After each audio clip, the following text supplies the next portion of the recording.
Students, एक बार फिर से आपका स्वागत है हमारे चैनल गुरुकुल क्लासेस में। और हमारा टेंसेस का सीरीज चल रहा है और लगभग हमने उसमें 4 टेंसेस कंप्लीट कर लिए। The first one was simple present, second one was simple past, third one simple future and the last video was of present continuous tense. Okay, so today I will make video on past continuous tense. Past continuous tense का हम use कहां पे करते हैं? The fifth one, past continuous tense का हम use कहां पे करते हैं, किस सिचुएशन में करते हैं, वो आपको मैं बताऊंगा।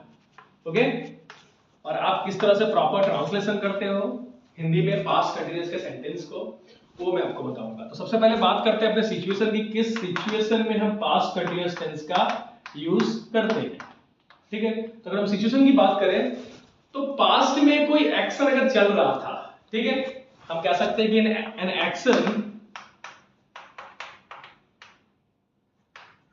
which was continuing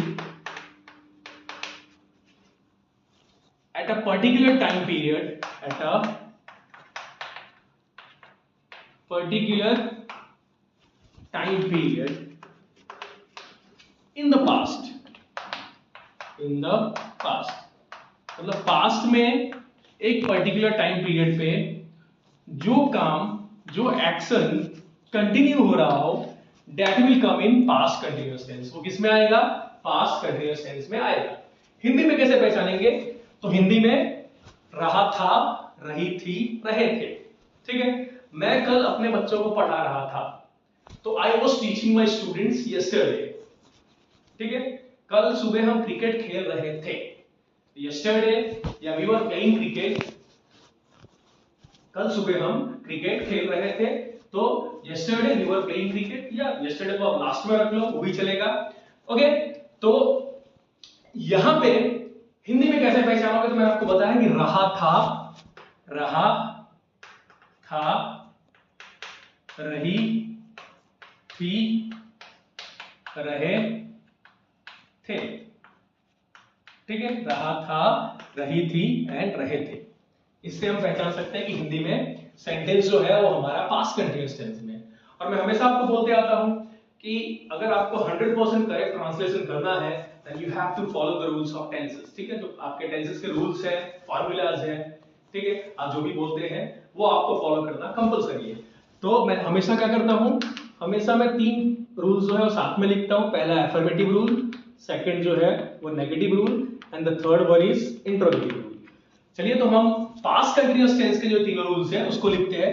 तो पास्ट कंटिन्यूअस टेंस का एफर्मेटिव रूल है subject plus was were plus V1 plus ING plus object. Okay, negative जो है वो है subject plus was were plus not plus V1 plus ING plus object.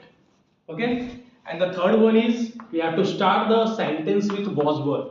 ठीक है, interrogative में आपको was were से स्टार्ट करना है, फिर सब्जेक्ट आएगा, फिर वर्ब का फर्स्ट फॉर्म प्लस ing आएगा, okay, and then object. And question mark डालना ना भूलिए। ठीक है, इंट्रोगेटिव सेंटेंस में आपको कंपलसरी क्या करना है? क्वेश्चन मार्क डालना है। ठीक है, चलिए एक सेंटेंस लेते हैं। वह कल पौधों में पानी डाल रहा था। ओके, तो ये सेंटेंस को अगर हम देखें तो ये सेंटेंस आपका एफर्मेटिव सेंटेंस है। ठीक है, तो जब हम इसको ट्रांसलेट करेंगे तो हम क्या करेंगे? एफर्मेटिव रूल का यूज करेंगे। ठीक है, मैंने आपको बोला है कि कभी भी ट्रांसलेशन करना हो तो वर्ड टू वर्ड मत करिएगा। हिंदी के शब्द के नीचे उसका इंग्लिश का शब्द अगर आप लिखेंगे तो ट्रांसलेशन गलत होगा। हमें क्या करना है? We have to translate the sentence according to the rule of tenses. ठीक है, टेंसेस के रूल के हिसाब से हमें क्या करना है? ट्रांसलेशन करना है। तो सबसे पहले अगर हम बात करें एफर्मेटिव सेंटेंस की, तो रूल है subject plus was were plus V1 plus ING plus object. तो ये रूल फॉलो करके क्या करेंगे? सबसे पहले सेंटेंस को ट्रांसलेट करेंगे। सबसे पहले हमारा सब्जेक्ट आएगा। ठीक है, तो सब्जेक्ट हमारा क्या है? ही। ठीक है, उसके बाद हेल्पिंग वर्ब was या वर्ब में से एक लेना है तो was का यूज करेंगे, तो ही was पौधों को पानी डालना। ठीक है, दैट इज वाटरिंग। ठीक है, वाटरिंग, पौधों को पानी डालना, उसको इंग्लिश में क्या बोलते हैं? वाटरिंग। तो हमारा वर्ब है वाटरिंग, क्या आएगा?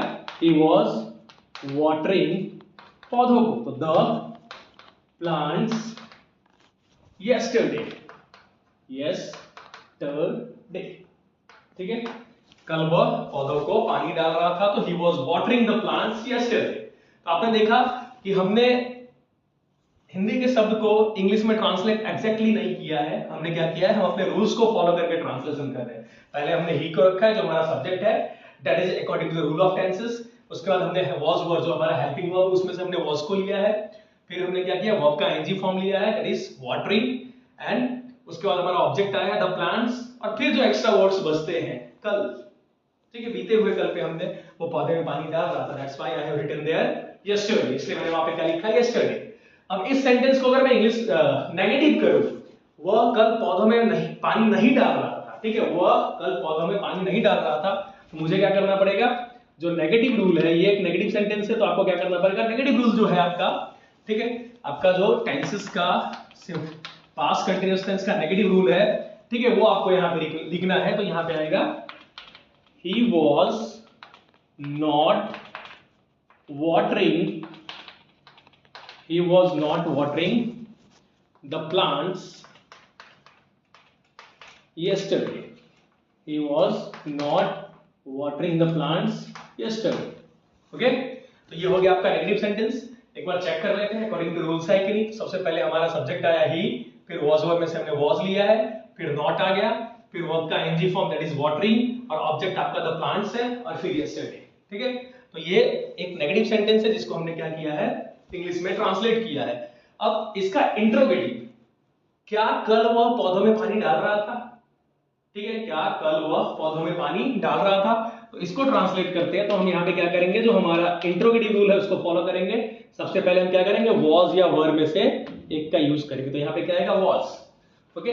उसके बाद हम लेंगे सब्जेक्ट, तो हमारा ही, सब्जेक्ट जो हमारा ही है वो आ गया, तो was ही। फिर वर्ब आएगा, तो वर्ब अपना है वाटरिंग, तो was he watering the plants, was he watering the plants yesterday, was he watering the plants yesterday, question mark डालना ना भूले, ठीक है। तो इस तरह से आपने देखा कि एक सेंटेंस हमने लिया, एक हिंदी का वाक्य हमने लिया, और उसको हमने अकॉर्डिंग टू रूल्स ट्रांसलेट किया। हमेशा आपको याद रखना है कि whenever you are doing translation then you have to follow the rules, okay, you don't have to do exact words translation। शब्द को, एक हिंदी के शब्द को पकड़ो, उसका इंग्लिश लिख दो, फिर दूसरा शब्द लो, उसका इंग्लिश लिखो, फिर तीसरा शब्द लो, उसका इंग्लिश लिखो। अगर आप इस तरह से ट्रांसलेट करते हैं तो आपका जो ट्रांसलेशन है वो कभी करेक्ट नहीं होगा। आपको ट्रांसलेशन कैसे करना है, तो while you are doing translation you have to follow the rules of tenses, ठीक है। तो इसलिए मैं हमेशा बोलता हूं कि टेंसेस के रूल्स लर्न करना बहुत जरूरी है।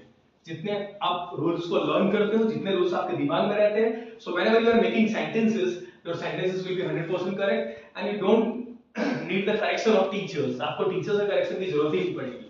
आप खुद ही देख सकते हो, अगर मैं यहाँ पे देखूं तो मेरे तीनों सेंटेंस जो है, चाहे वो एफर्मेटिव के हो, नेगेटिव के हो, इंट्रोगेटिव के हो, तीनों सेंटेंस जो है वो मैंने रूल्स फॉलो करके बनाया, तो मेरा सेंटेंस जो है वो 100% करेक्ट है, ओके। तो आई थिंक ये वीडियो आपको बहुत हेल्प करेगा पास्ट कंटीन्यूअस टेंस के रिलेटेड जो भी सेंटेंस है उसको ट्रांसलेट करने में। इस तरह के वीडियोस को देखने के लिए हमारे चैनल गुरुकुल क्लासेस को सब्सक्राइब कीजिए, हमारे वीडियो को लाइक कीजिए, शेयर कीजिए। आप जितना शेयर करेंगे आपका नॉलेज बढ़ेगा, ओके। Thank you.